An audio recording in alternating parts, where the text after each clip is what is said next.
لله نحمده ونستعينه ونعوذ بالله من شرور أنفسنا ومن سيئات أعمالنا من يهده الله فلا مضل له ومن يضلل فلا هادي له وأشهد أن سيدنا ونبينا محمدا عبده ورسوله أما بعد فلا إله የምትለው ቃል تنفي الشرك ማጋራትን ሁሉ ወርቅ ታረጋለህ في العبادة በመገዛት قليله وكثيره ብዙውንም ይሁን ትንሹንም ከአላህ ውጭ መገዛት የማይቻል መሆኑን ወርቅ ታደርጋለህ وبينه الله سبحانه وتعالى هنا أبرار وبينه نبي صلى الله عليه وسلم نبياتنا أبرار توتال بقوله بمالته لا شريك له لسقوا الدنيا لله سيهم بلوال في إلهيته ثم بمجزات لي وهي العبادة وقوله وحده مالتاته دمو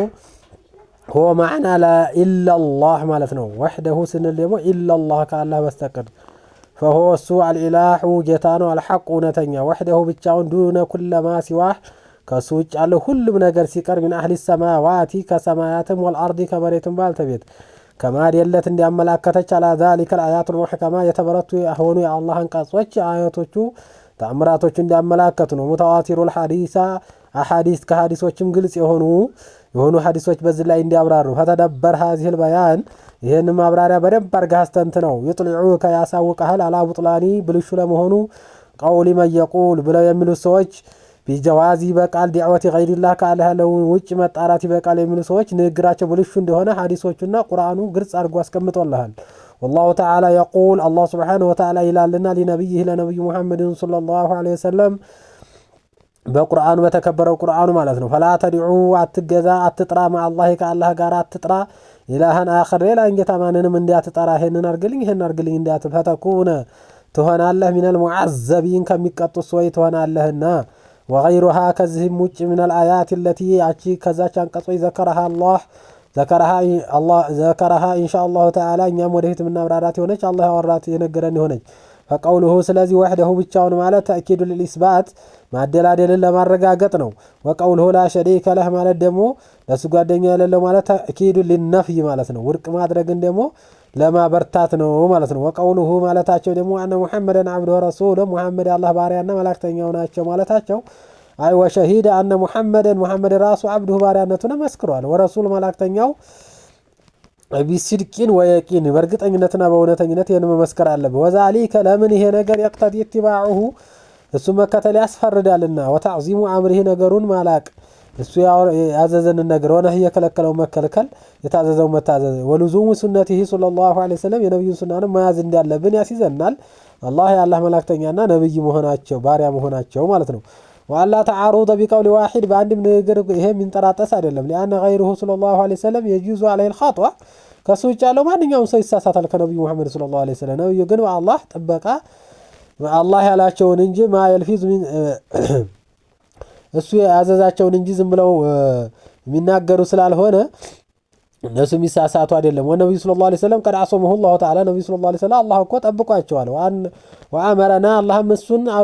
አዘናል ቢጧዓቲ ነብዩን በመታዘዝ ወተዓሲቢህ በሱ በመከተልም ወልዋዒዲ በዛቻም ዝቶብናል አላ ተርኪ ጧዓቲ ሱና ማን ታዘዝ ከሆነ ቢቀውሊ ተዓላ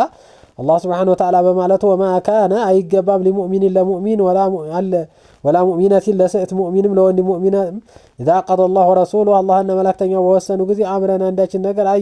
أن يكون لهم الخيارات لأن سمرج على نوراتهم وفصم أيجبام من أمرهم كنجروا فصم ومتعززنا متعزز بتشانه ونجي ليلا مرجع يلاهم سلازي متعزز على بن مالتنا وقال أهنم الله سبحانه وتعالى بلوال فليحذر الذين النزا سوچ كو يتنققوا يخالفون عن امره كسو تزاز كو يمنقفوت سو نبي عليه الصلاه والسلام براساቸው አንድ በስለሆነ አይደለም ያዙና አላህ ስለሆነ ያዘዛቸው ማለት ነው አንቱ ሲባሁም ልታገኛቸው ፍትና መከራ ችግር ወይም ከደት አው ሲባሁም عذاب عليم ወያሳማሚ ቅጣት በጀሃነም ነገ አኺራ ላይ ያገኛቸው ወይ ዙሁዲን ላይ ደግሞ አላህ ሊያጠማቸው ይችላል قال الامام احمد رحمه الله تعالى امام احمد رحمه الله تعالى الله ይዘላቸውና አሉ አተሪም الفتنه الله سبحانه وتعالى ان تصيبهم فتنه ያለውን ታውቃላችሁና الفتنه الشرك ነው ነብዩን የነቀፈ ሽርክ ሊያገኘው ማጋራት በአላህ ላይ ሊያገኘው ይችላል ስለዚህ ነብዩን መታዘዝ ባዘዙብን لعله اذا رد بعض قوله كفلوا ንግራቸውን ከመለስን አያقع في قلبه شيء من الزيغ የነብዩ ንግር ይሄንን አልቀበልም ብሎ ያለ ሰው ቀልቡ ላይ አላህ ጥመት ሊያወርቅ ሊጥልበት ይችላል فيهلك ሊጠፋ ይችላል وقع التفريط ስለዚህ አሁን በዘመናችን ላይ ደግሞ እነሱ ነብዩን ከፍ አርጎ በማመድህና ማይገባ ነገር እነሱ በማለት እነሱ አላዛዙትን በመስራት ይሄ ተፍሪጥ ከፍታ ወዲንበር ማለፍ ተወርቁ ተገንቷል ወተርኪሃ በመተውም ደግሞ እነሱ አዘዙትን ትቶ እነሱ አላዘዙትን ከፍ በማድረግ ይሄን እንግዲህ ለጥሜት ይዳርጋል በዘመናችን ያለው መንዙማና በዘመቻችን ያለው ሐድራ ነው ወተቅዲሙ አቅዋሊ እነሱ ንግግር ማስቀደም መየጁዙ عليه الخطأ ማለት ነው መይጀውዙ عليهم الخطأ በእነሱ ላይ መሳሳትን ሳሳታሉ ብሎ ደግሞ የሚያበቃ ሰው ነው እነሱ ንግግራቸውን ትቶ ሌላ ንግግር ማስቀደም አላቀውሊ ሰለላሁ ዐለይሂ ወሰለም በነብያችን ሰለላሁ ዐለይሂ ወሰለም ላ ሲየማ من العلماء ቢጤለም ደግሞ በተለይ ዑለማ ነን ካሉ ሰዎች እነሱ ንግግር ትተው ሌላ ንግግር ከማላ ያخፋ ይሄ ነገር ድብቅ የሌለው ሲሆን ስለዚህ መጠንቀቅ አለብን ነብዩ አለይሂ ሰላቱ ወሰለም እና አላህ Subhanahu Wa Ta'ala በቁርአኑ የነገረን ነገር ብቻ ከያዝን ይሄ መዳኛችንና መዳኛችን ስለሚሆን واخر دعوانا الحمد لله رب العالمين وصلى الله وسلم على خلقنا محمد وعلى اله وصحبه اجمعين